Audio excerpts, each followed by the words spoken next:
Hello. So, my name is Houman Haddad. I'm head of emerging technologies at the United Nations World Food Program. Can I just get a show of hands of who may have attended this morning's session of blockchain for humanitarian aid? Okay, almost everybody. Good, good. Thanks for coming. So, I'm here to tell you a little bit about what we do, how we've been doing it, what are the changes, and why we think blockchain is important, what we've done with blockchain currently, and what we wish to be able to do with it in the future. So, just a brief background on the World Food Program. It's actually the largest humanitarian organization in the world fighting hunger. The mission is to end hunger, which is, I think, pretty simple and relatable. And traditionally, this has been easy, at least in concept, meaning that where people have been hungry, we bring food in kind, like corn, rice, and wheat, and we distribute it to them. And it's challenging, of course. You know, we operate in some of the most remote and difficult places, so we've been a very strong logistics companies with ships, airplanes, helicopters, whatever that's needed. But for a few years now, and I think mainly since 2009, there's a shift to, as was mentioned this morning as well, instead of giving people food in kind, enabling them to purchase their own food. So this can take the form of prepaid bank cards, vouchers, mobile money, outright cash. And as noted, the idea is that it has an element of dignity, so that people choose what they want instead of being told what to eat. And this actually has two flavors to it. Actually, four flavors, which is one of the reasons blockchain is interesting. One is that it can be restricted, meaning that you get sort of a bank card, but you can only use that to buy food, nothing else. And another dimension is that it can be conditional. So if it's unconditional, you get it regardless. And if it's conditional, you have to do something to get it. So often the conditionality can be a cash for work, which is essentially a salary. So you work, you get cash. Or often as well, it's a training session. So mothers could attend the session on child nutrition, and after completing a course, then they receive some entitlements. And so yeah, that's the one element, and what drives this often is donor preference. We're 100% voluntarily funded, so depending on the donor who give the money, some of them want fully restricted, some want unrestricted, and it can change a lot. But the dignity portion, at least, is that, and also importantly that they might be well fed, but maybe they have medical needs they need to attend to. So one of the other reasons. It stimulates the local economy in the sense that if we were to bring food from abroad and dump it in the local economy, we might kill whatever smallholder farming or anything else that might be going on. And sometimes it's actually cheaper. And I mentioned this morning, it's not a silver bullet. The conditions have to be right. Among them, one, there has to be a market available to buy food. So if we give people cash and they can't spend it, there's no point.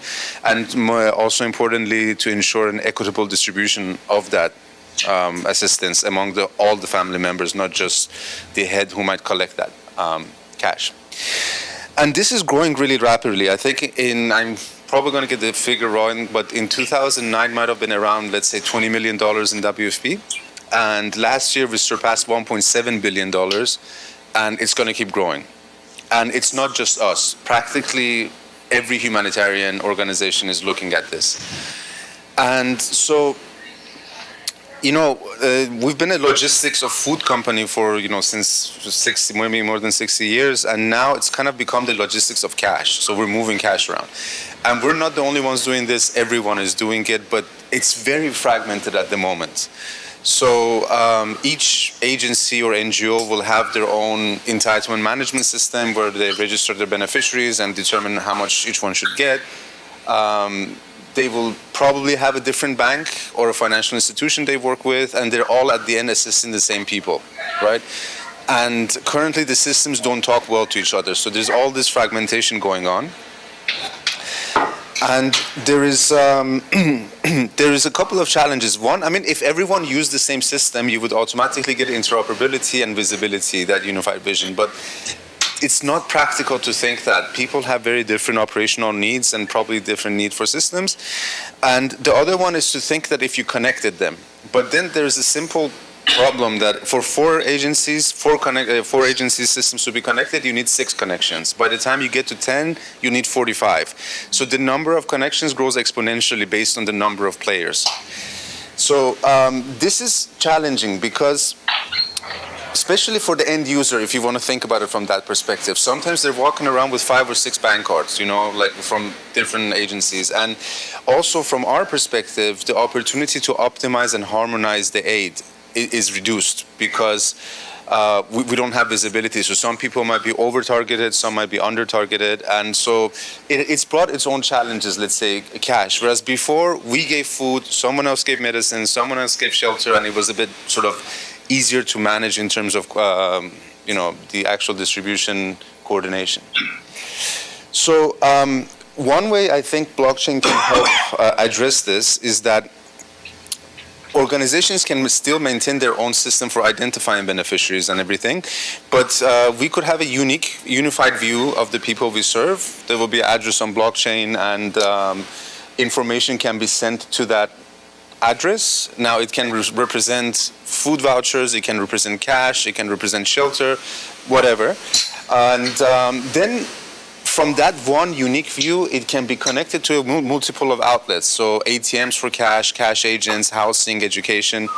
And the good thing is that I think each one of us as UN organizations usually has a network. So we have a good food network. Someone else might have a health network. So essentially by creating the one connection to the blockchain, and if everyone works well together, you can then connect that to all the outlets. So as the end user being the beneficiary, you empower them because all their stuff is in one place. They get access to more services easier. And for the organization doing the work, they make one connection to the blockchain, and through that, they're connected to everyone else and also to various outlets. Of course, this will take a lot of work, but at least conceptually, it makes a lot of sense. Furthermore, because all the information is in one place, you can, do more optimization and harmonization. So you can see, okay, well, this person is getting this much from WFP, that much cash. And so if a new entrant is coming into the market, let's say new NGO with new funds, they can search all the addresses and target people who are not being addressed by other people. And of course, data protection and privacy always comes in there. Like, are you going to put the refugee's passport, photo on the blockchain or not? No.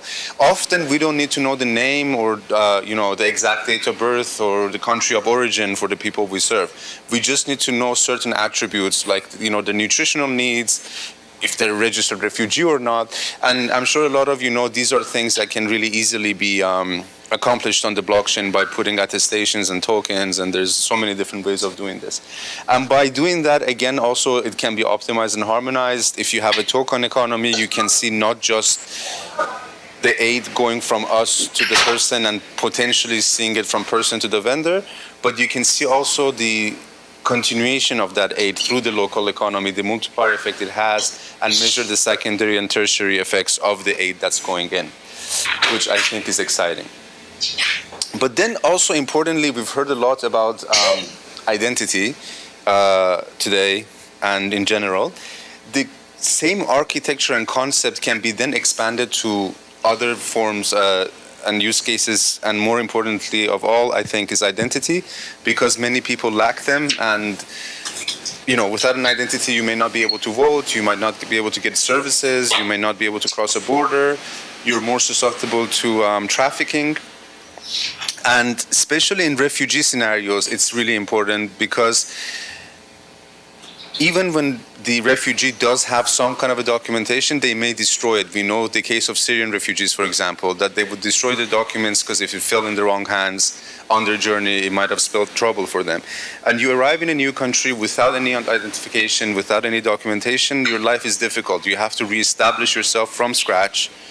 And you do that. So people now have lived in Jordan, for example, or Lebanon for a long time, the Syrian refugees. They may have gotten married there, they might have got educated there, vaccinated there. They have a financial transaction history now because of all the aid going in.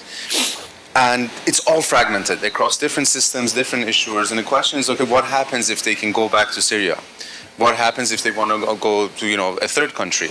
Can this information follow? And in the current form, it's very difficult for that to happen.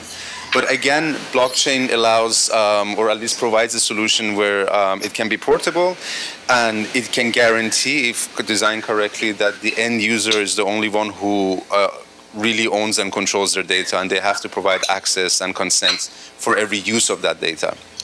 So that's a really exciting opportunity, I think, as well, to be looked at. And just the fact that it's just a continuation of, in my view, the cash work, it's very promising. And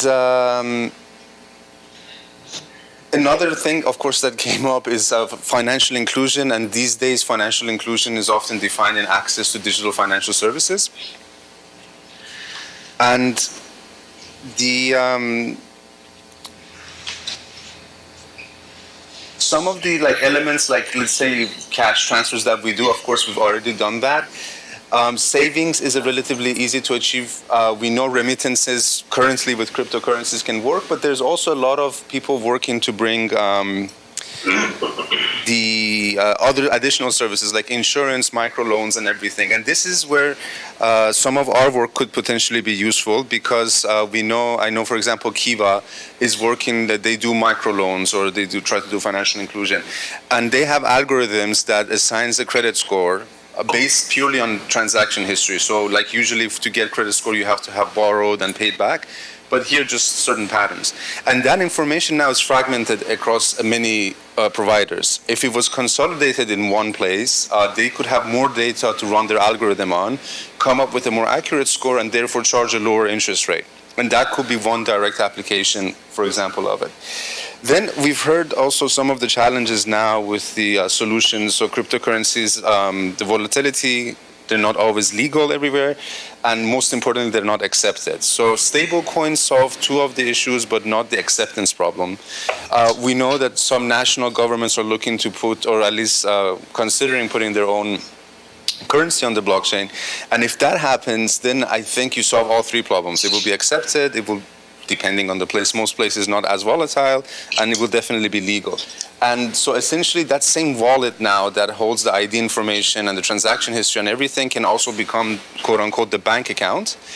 But it will not be dependent on a service provider to provide it. So the unbanked and unbankable, some of the most vulnerable people, might not simply be profitable for a traditional for-profit financial service provider to be targeted. But here, again, that same account can be used as, so they could also be connected to digital financial services and therefore be financially included. So I've talked a lot about in concept. I'd like to talk a little bit about what we're doing specifically about this. We've launched a project called Building Blocks in January of 2017, initially in Pakistan with 100 people. Then in May of 2017, it went to 10,000, and in January of 2018, it went to 106,000 Syrian refugees in Jordan.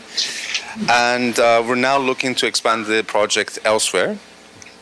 Initially, ours was, like many's, a battle to demonstrate the difference between blockchain and cryptocurrencies, to demonstrate it can work, that it's safe, that it can scale. And I think we've jumped through all of those hoops. And the next real big thing for us is to look into scaling and gaining collaboration. I think it still is the largest implementation of blockchain technology for humanitarian aid in the world.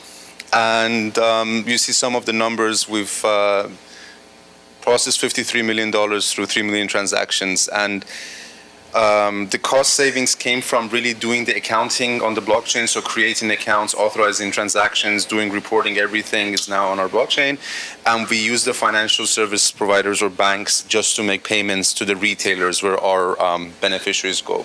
So these have had great, let's say, efficiency and all of that gains for us internally at WFP. But to me, one of the key value added will be the facilitation of blockchain technology for interagency collaboration. As I mentioned, not forcing everyone to use the same system to get interoperability and unification, but being able to use your system and get that through a common network operated by everybody. So to do that, some of the next steps for us are hopefully in the next few days, we will launch a joint pilot with UN Women, which is a different UN agency that, well, as the name implies, looks after the empowerment of women and gender equality and all of that. and it will be on the same blockchain, assisting the same people. So it will kind of, for us, be the first step towards that common view that I put up with multiple agencies contributing to the same chain and connecting them to different outlets. And hopefully that can then serve as a blueprint of how broader collaboration could be done.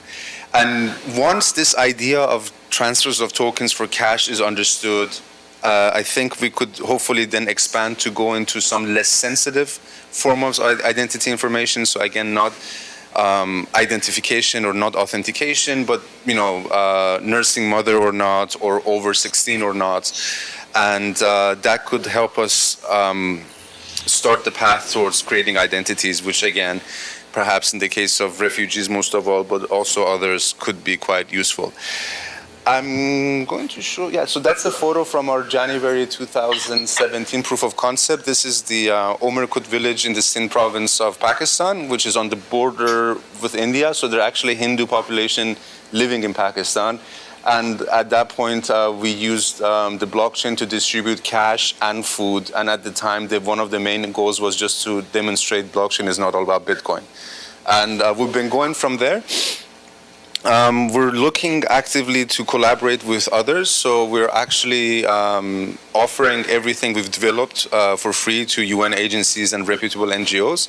And our ask is that if you have resources, don't reinvent the wheel and do the whole cash transfer stuff that we figured out. Dedicate it to improving it, create an ID module, health module, education module, and also make it available free for newcomers so it organically grows into a common tool that can be used for the entire humanitarian community. I'm going to end a bit early, and I know it's not orthodox, but then open it up for some questions if there might be in the audience. Yes, so I saw 1, 2, 3 was the order I saw, so maybe we can go in that order. Houman, I just want to say congratulations on building this terrific platform. I have a question, though. You didn't mention this, but I understand that the UNHCR had used retinal scans to connect individuals to their allotments. How do they gain control of the information in their own personal wallet if that retinal scan is out there? I mean, could it potentially be hacked by somebody else, or what's your view of that? Sure. No, very good question, and I think it's the general concept of biometrics in general, and I briefly alluded to this in the morning session. So, in Jordan, where the pilot currently worked and now the project runs, all the refugee case law is the mandate of UNHCR, which is the UN agency for refugees. And I may be wrong, but I think it's actually a requirement by the government for the refugees to be registered on the port of entry biometrically. UNHCR is extremely protective, though. So even with us as WFP, they don't share data in terms of dates of birth, names, nothing. We actually only get a family size. That's it. So we are using the biometric system, and I wish maybe I will be able to show a video now, or I'll send the link later.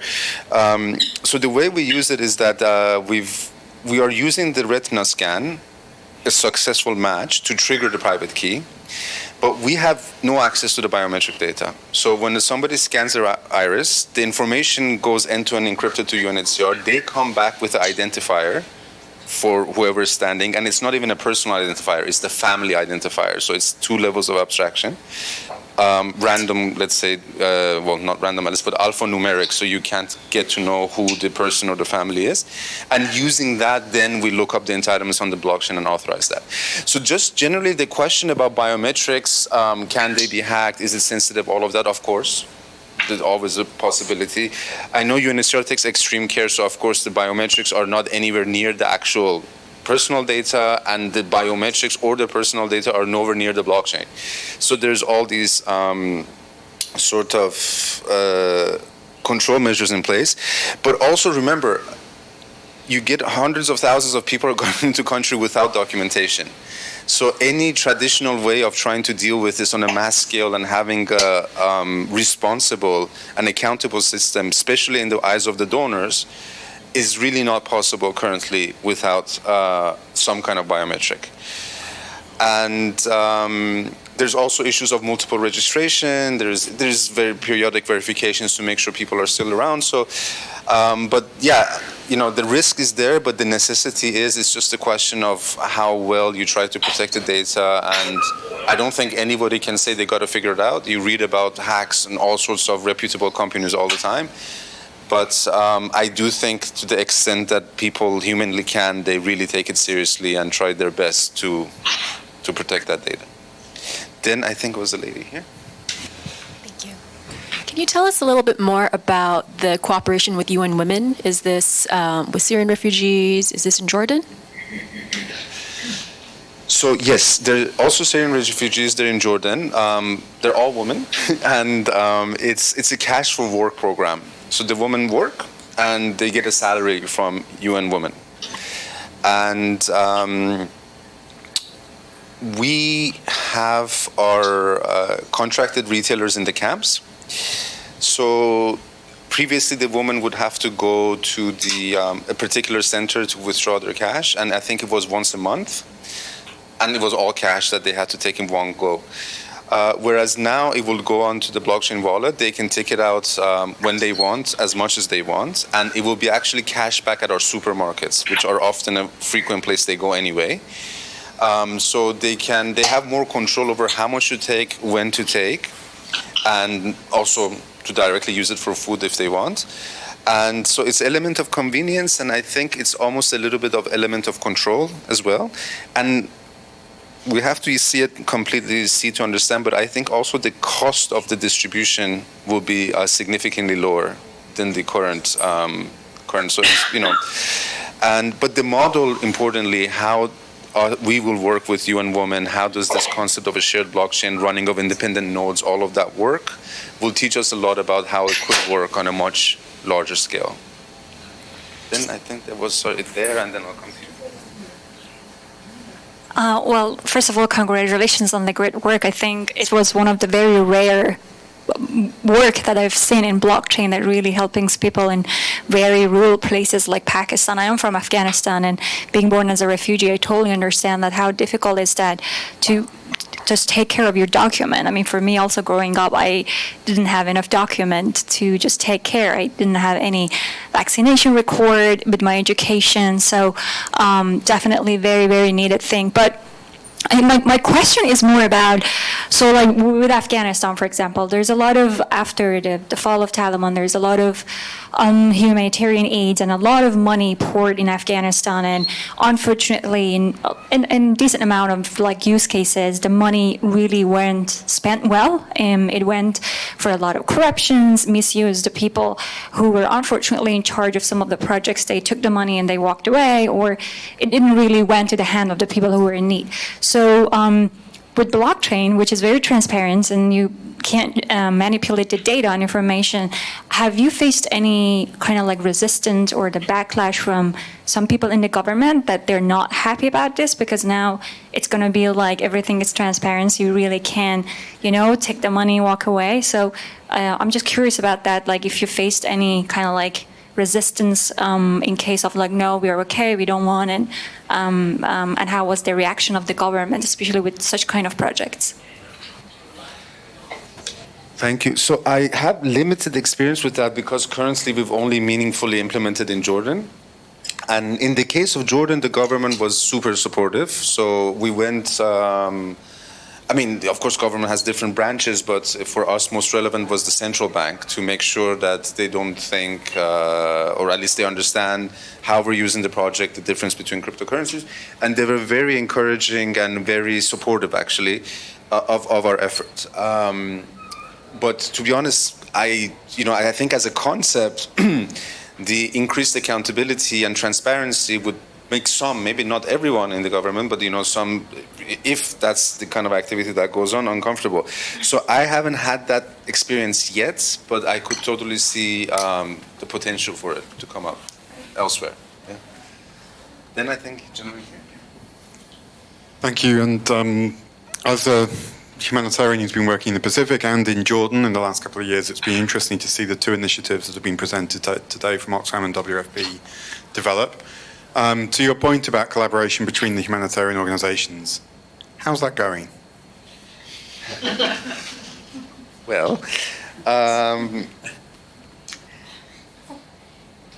if the UN Women example is a good one, it's going well. But no, I think it's become a bit more challenging, as I mentioned, especially after the shift for cash to cash, and especially unrestricted cash. One of the obvious questions is that, okay, why are like 10 agencies giving cash to the same person, right? And when there is a limited amount of resources and everyone is looking for them, then one might get the feeling that it becomes even more difficult, or the incentive to collaborate is even less.